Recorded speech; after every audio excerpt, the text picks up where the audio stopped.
Hello and welcome to my opinion archive. In today's video I'll be talking about the Dishonored games and what I like about the world that it's set in, as well as the games themselves. The first thing I really like about the Dishonored games is the world itself, its aesthetic.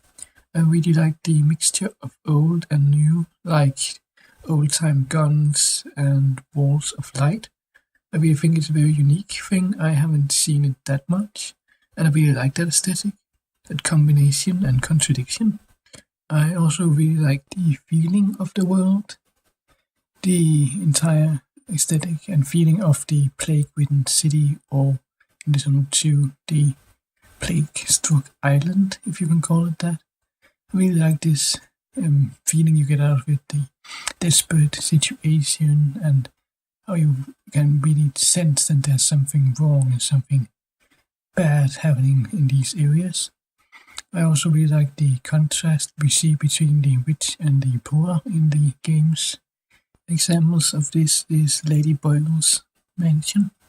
If you compare that to some of the normal apartments we see normal people living in, I really like seeing this difference that exists in the game, which brings more to the world. We get to see different parts of it.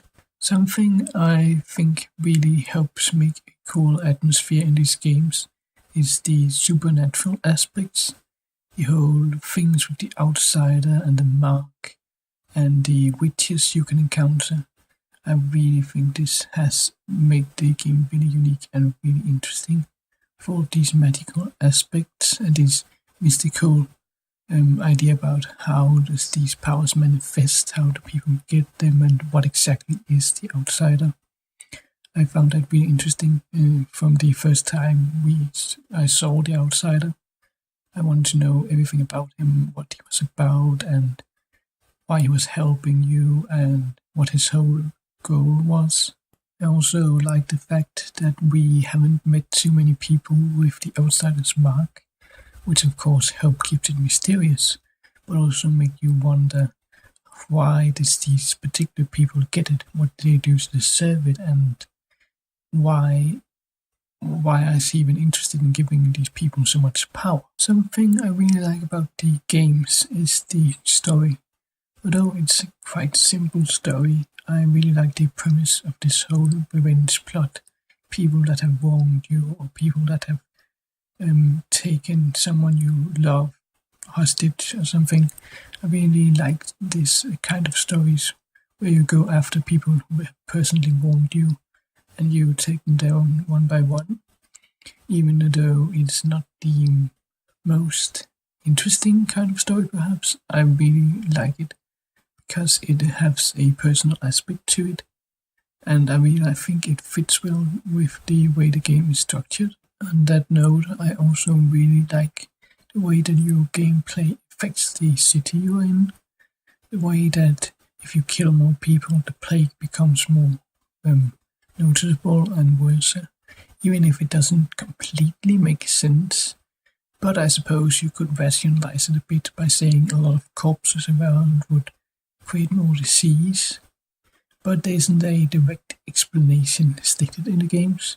But I like it anyhow that you can see your action have some sort of consequence, in the same way that you can also see if you, for instance, spare a particular person in the first game, he becomes infected and you can meet him later on.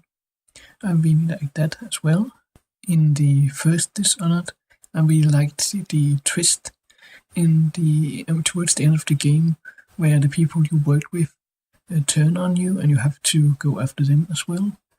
I didn't really see it coming, and I really liked this. That it wasn't just black and white, it wasn't just good and evil.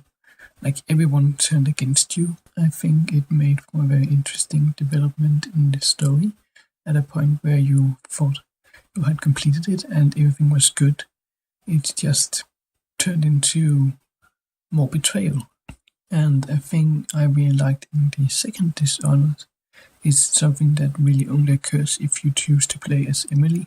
That's the sort of mirror, you could call it, to the first game, where Corvo had to save Emily, and now Emily have to save Corvo.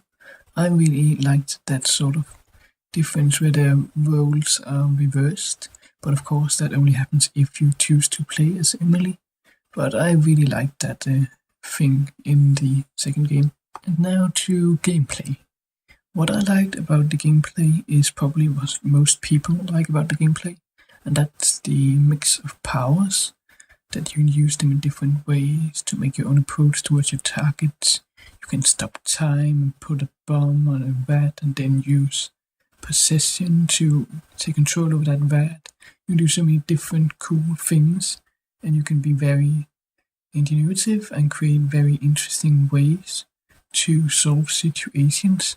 And even though I'm not that good at it, I really like the differences that you can do and the cool combinations that can occur with the different powers. I really think that's a very strong aspect of the gameplay. It really makes it a very cool and very interesting game.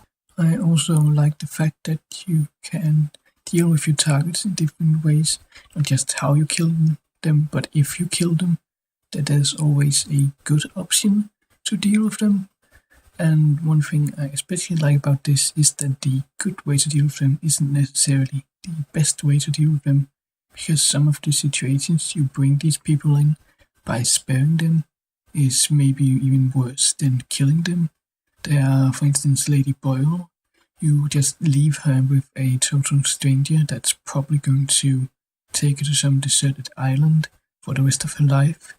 There is two brothers, if I remember correctly, that you can cut off their tongues and put them to service in their own minds, which some would say it's the good option to spare them, but is this really a good thing to do? I really like that about the games, that it isn't just good or evil, there is a nuance to the choices. I have two more things I would like to talk about before I end this video, and my second to last point is the locations in these games. I really love the locations in these games. It has many iconic locations that I really like. For instance, Lady Boyle's mansion. It was my favorite location and mission in Dishonored 1. There's also the Donald Tower, which is of course become very iconic. And throughout the different games, I think many of those who've played it have established a sort of connection to the place. We know it because we've been to it so many times. Another location I really liked is the Clockwork Mansion. I really found that very interesting. The entire idea of the rooms moving around, I really found that as a very iconic location, which I think I'm not going to forget anytime soon. And I'll always connect that with the Dishonored series. And I think that's a very good thing if a series can make a location that you instantly remember and connect with and remember from that particular game. Another example of a unique location is Tilton's Manor. If you don't remember Tilton's Manor, it's the one where you can use time travel, where you can travel between the past and the present. And that one I will remember because of the unique gameplay mechanics and the entire traveling back and forth between time, and the fact that what you do in the past will have a consequence in the future. That if you kill Stilton, he obviously won't be there, but if you spare him, he will be there. So I really like that place in Dishonored 2.